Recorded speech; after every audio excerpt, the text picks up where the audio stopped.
I found minimalism at a time I was desperate for more space and simplicity in my life. Not only has it allowed for a less stressful, more enjoyable physical space that I live in, but it has brought so much more than that. It has allowed me to pursue a life that is in line with my values and priorities. It has created so much more space for joy. But the journey to get here was not without some fumbles. I made a lot of mistakes. And today, I want to share those with you. Welcome. I am Jess, and I make videos on intentionally cultivating contentment exactly where you are. Things like minimalism, slow living, and intentional motherhood. These are 6 mistakes that I made when I got into minimalism decluttering that I wish I could go back and tell my older self not to do. The first one is probably the biggest one. The mistake that I made was pursuing restriction simply for restriction's sake. If you're like me and you came to minimalism really from a place of overwhelm, desperately wanting space and simplicity, but I got lost in the weeds of simply decluttering as much as possible simply for the sake of having less. And I got sidetracked and I didn't focus on the why I was doing it. I didn't have an idea of what I was hoping to create instead of what I had when I walked into a space wanting to know, what do I actually want this room to do for my family and for my life? How do I want people to feel when they walk in? I didn't think about any of that. I really just started tearing through and getting rid of as much as possible. But over time, I came to realize that minimalism, it's not simply about owning less things, and it's definitely not about restriction for the sake of restriction's sake. Minimalism to me is about creating the space for what is most important in your life. When I pursued having less things just for the sake of having less things, yes, it had some great side effects. It was easier to manage, I did have less stress, but it didn't create the real space that I wanted because I didn't really have a vision in mind. Minimalism is not this end utopia destination. It is a helpful tool to facilitate a life in line with what is most important to you. And that leads me to my second one. The trap I fell into was comparing my minimalism with other people's, especially people online. I believe that less really is more, and that bringing simplicity and decluttering a lot of our spaces that have gotten overwhelming does bring more peace and ease in our life. And I think that that principle can be applied to anyone in literally any situation. However, minimalism for a family of 7 that lives on a homestead, that produces a lot of their own food, that has this space to have like a root cellar and things like that, that's gonna look very different than a single man in his 20s living in a city. It doesn't look the same. And this is why I harp so much on knowing what is important to you, your values, and what's important to your family. It's really easy to watch a video of someone online in a different situation than you are and to think, this is what their home looks like. This is what their wardrobe looks like. Mine should look like that too. But maybe it's not in line with the goals of your family. I've talked about this in my wardrobe video. I have a 10-ish item wardrobe. However, someone that comes from a place that has 4 very extreme seasons will probably need a bigger wardrobe with more accessory items. All in, the idea of simplifying your closet and being able to only have the things that you love, simplify the process of getting ready, I think is a beautiful tool for anyone, but it will look different. And so falling into the trap of comparing your home, your items, your minimalism journey with other people, it will only leave you feeling discontent or like you're doing something wrong instead of really focusing on yourself. How can you create the space that you need in your life? Number 3, having unrealistic expectations. I am someone that has historically just been a queen of unrealistic expectations in my whole life.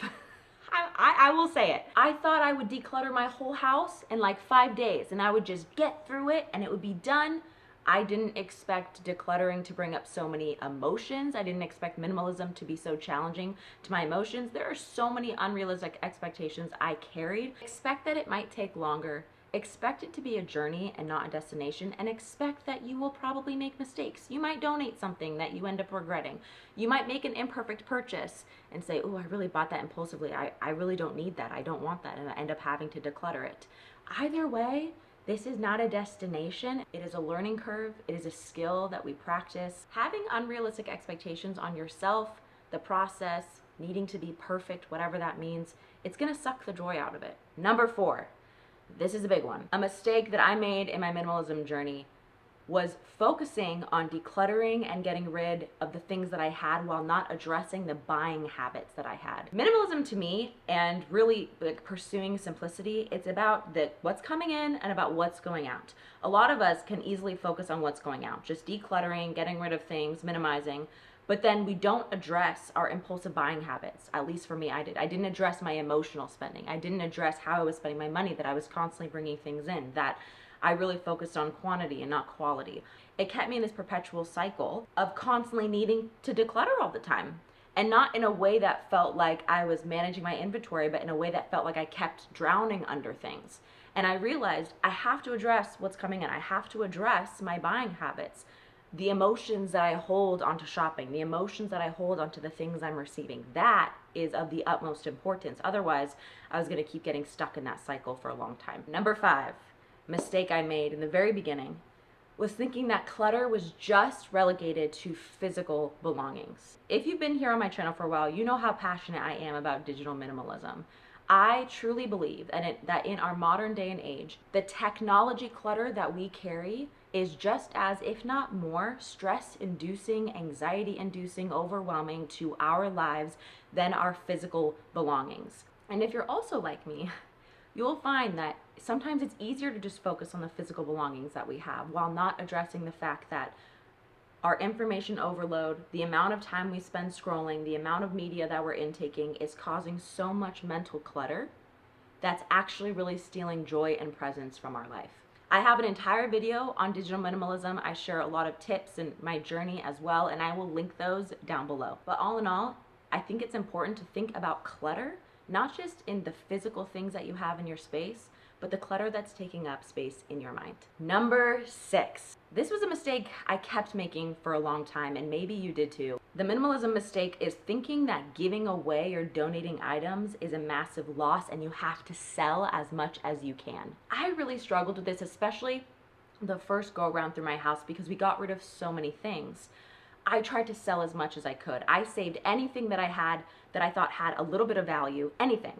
And I thought, I have to sell it. It's irresponsible for me not to sell it. And what inevitably ended up happening was lots of energy wasted on OfferUp, on Facebook Marketplace, people falling through, not actually showing up to get it, not really getting that much money for a lot of these items, and feeling like it was such a massive drain. Now here's the thing, of course there are some items that are high value items that you want to sell, and I think that's great. Everyone has to decide this for themselves.